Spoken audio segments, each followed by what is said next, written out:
Welcome back to the British Motor Museum in Gaydon in Warwickshire, and I'm in the middle of Jaguars, which, as you know, is Coventry's most famous company. But it's also where Vital EV are based, and they have a deep commitment to Coventry and the community and charities and sports clubs. And it's a classic example of how electrification and the energy transition can be a force for good that gives back to the community.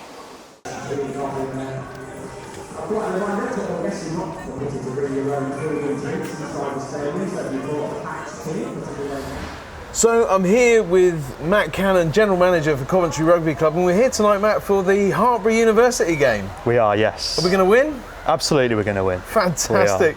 So, Matt, tell me about the history of Coventry Rugby Club.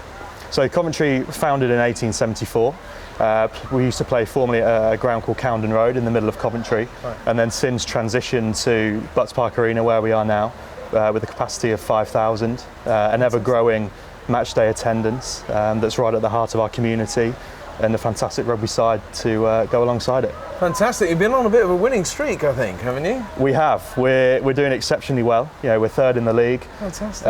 The only way is up for us. You know, compared to over 12 months ago, the difference is uncomparable. So brilliant. Alex, his coaching staff, the players, it's a fantastic achievement what they've done, and representing the city superbly well. Fantastic. And why Coventry Rugby Club partnered with Vital EV, the partnership? So we try and work with companies, you know, at the heart of the community, which represent the same values that we do. You know, Vital EV, the work that they do in the community of Coventry and wider Midlands area, it sort of symbolises what we do as well.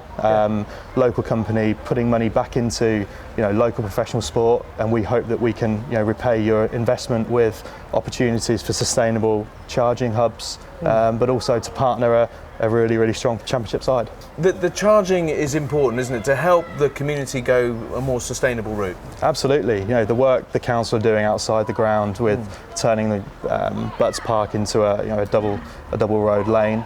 Right. You know, we want to be more than a rugby venue. Of course, rugby is primarily why we're here. Yeah. But we need to attract local companies and, you know, stakeholders to come on site with meetings, conferences, concerts, events, and the way to do that is to, you know, vitalise our car parking and make it modern. We're going to use that, vitalise the car parking. Absolutely brilliant.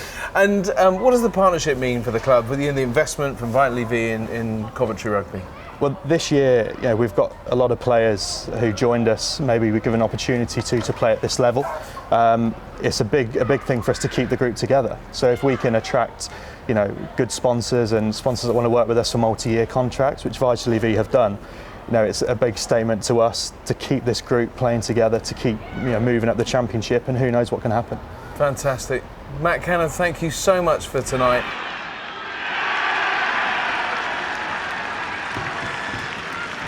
Coventry Rugby Club means an awful lot to the city, but also to Vital EV, which is great to see.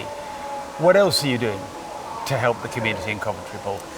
Well, Nick Ray, our CEO, is particularly focused on the issue around homelessness. And Nick, through that programme Vital Victories, that we affectionately call it, has pledged £7,500 to help lift people out of the challenge of homelessness. And also, we've been able to go and support the ladies hockey team, Coventry Phoenix. And earlier I got to go and join them at one of their training sessions.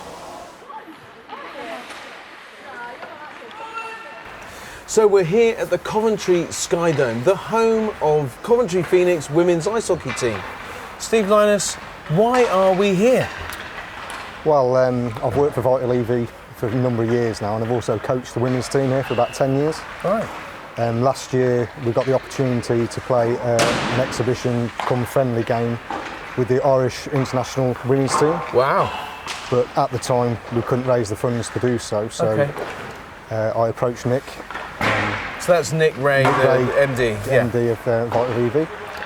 And not only did he agree to support the tour, he said he wanted to get involved in a more permanent level. Fantastic. So that's when I introduced him to Zoe, who's our chair of the committee. Well, and we've gone from there. Fantastic. Well, we better go and have a chat with Zoe then, see what it all means. Thank you very much.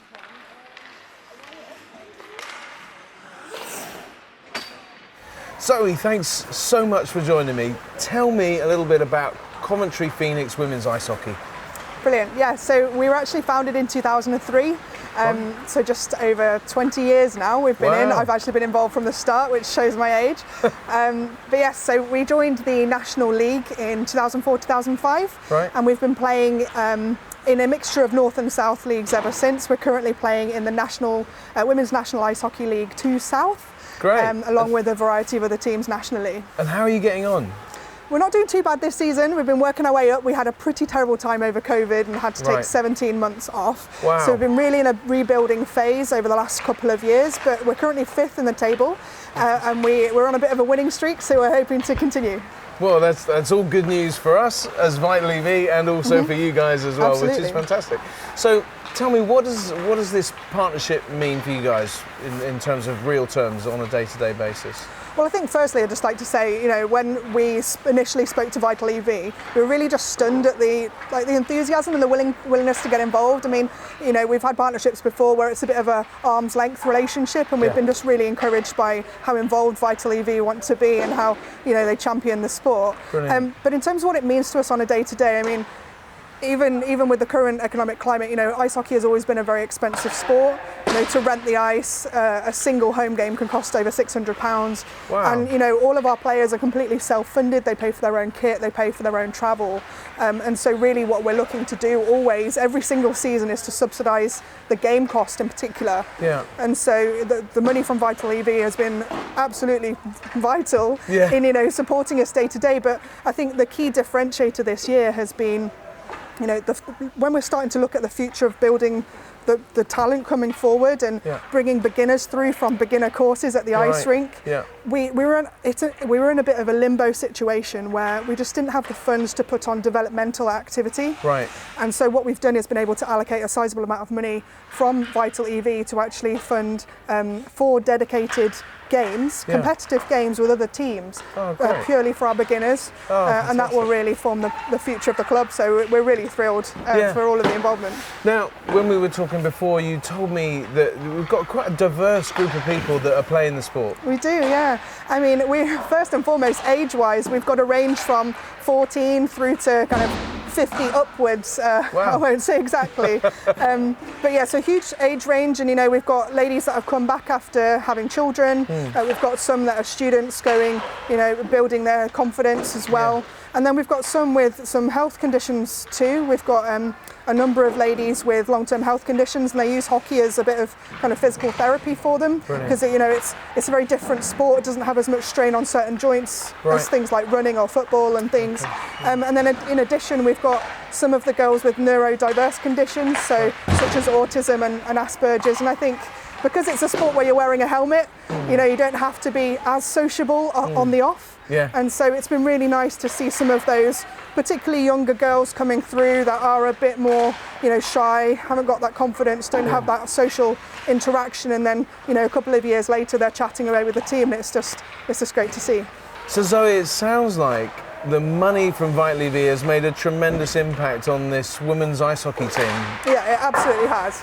It enabled us to do a whole load of extra activities rather than just getting by, which is, you know, as you can see from the ladies, you know, really value that additional ice time and the ability to do more together. So it just shows that a small investment in your local community can go a heck of a long way. Coventry, of course, was the crucible of the motor industry, this golden triangle of innovation. And it's really great, as somebody who has a Coventry postcode, Paul, I don't live very far away, to see you putting all this stuff back for the next generation. I think that's exactly it, Quentin. Nick Ray, who has pioneered this approach by Vital EV, saw that we should be investing in the local community, supporting the next generation, the people that can step into these highly paid and highly technical jobs, people really focusing on community, bringing community together through the sport and those sorts of things. So it's been really heartwarming to see what Vital have been doing. The energy transition as a force for good.